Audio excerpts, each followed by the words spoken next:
ఎవరైనా సరే చిన్నవాడే అవుతాడు. ఇంకొక మాట కూడా నేను అడుగుతా ఉన్నా, ఇవాళ ఈ ముఖ్యమంత్రి గారు అసలు మాటలు నిలబెట్టుకునే మూడ్లో ఉన్నాడు.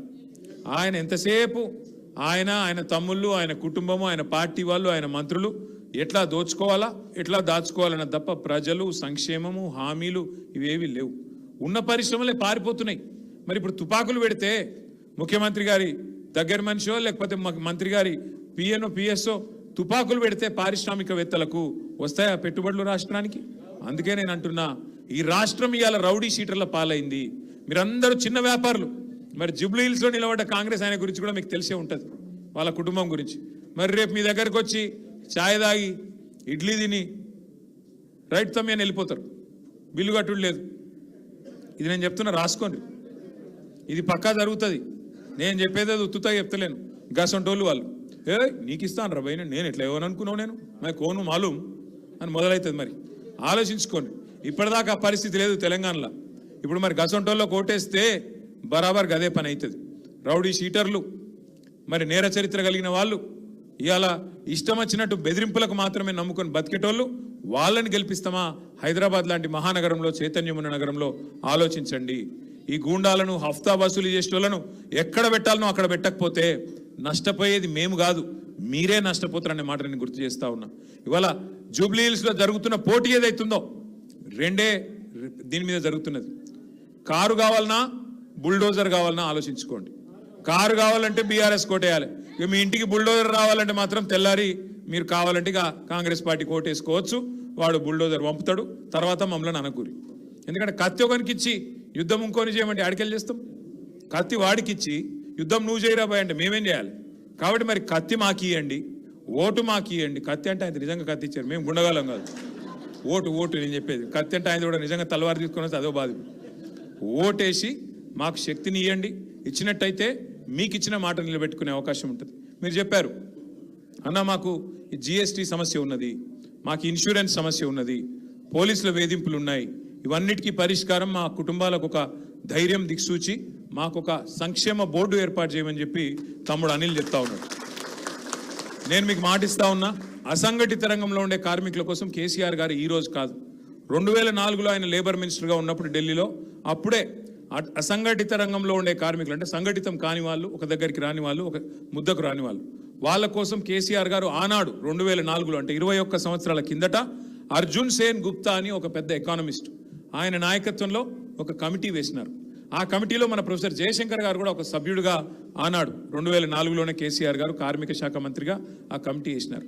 దురదృష్టం ఏంటంటే కేసీఆర్ గారు మరి ఢిల్లీకి పోయింది పదవి కోసమో ఇంకో దానికోసమో కాదు, తెలంగాణ కోసం.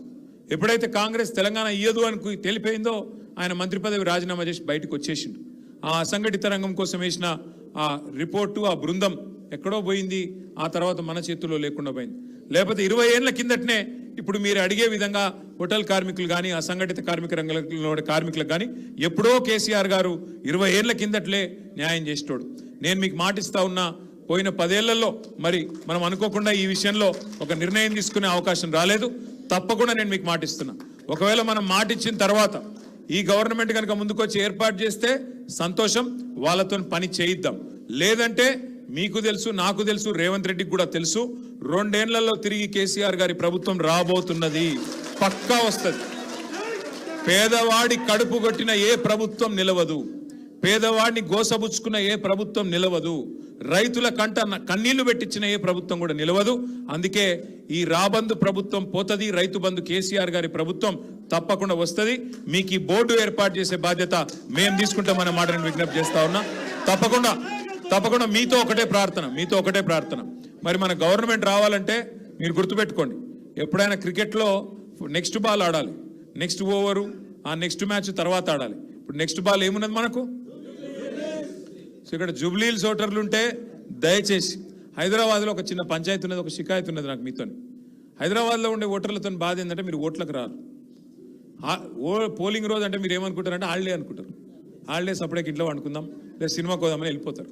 దయచేసి నేను మీకు చెప్తున్నా, మరి మీకు ఎటువంటి ప్రభుత్వం కావాలి, ఎట్లాంటి ప్రజాప్రతినిధి కావాలి, ఎట్లాంటి నాయకత్వం వహించాలనే శక్తి మీకుంది, నిర్ణయించే శక్తి మీ చేతుల్లో ఉంది.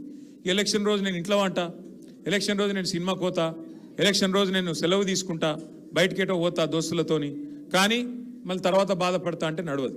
మీరు దయచేసి 11 నవంబర్ నాడు జూబ్లీహిల్స్లో పోలింగ్కి రండి, ఓటింగ్కి రండి.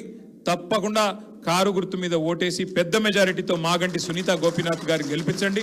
కేసీఆర్ గారి నాయకత్వాన్ని బలపరచండి. తిరిగి కేసీఆర్ గారు వస్తున్నారు అనే సందేశాన్ని 4 కోట్ల మంది ప్రజలకు ఇవ్వండి. 4 లక్షల మంది జూబ్లీహిల్స్ ఓటర్లకి 4 కోట్ల మందికి న్యాయం చేసే ఒక అద్భుతమైన అవకాశం దొరికింది. దాన్ని వినియోగించుకోండి. రాష్ట్రంలో ఉండే పేదలందరికీ లాభమయ్యే విధంగా కాంగ్రెస్ పార్టీకి గుణపాఠం చెప్పి కాంగ్రెస్ను సరైన పద్ధతుల్లో ప్రభుత్వాన్ని నడపాలని చెప్పి మీరు వాళ్ళకు సురుకు అంటియాలని చెప్పి కోరుతూ మళ్ళొక్కసారి ఈ కార్యక్రమాన్ని ఆర్గనైజ్ చేసిన మీకు ధన్యవాదాలు. ఈ ఒక్కరోజే కాదు మిమ్మల్ని కలిసేది, తర్వాత కూడా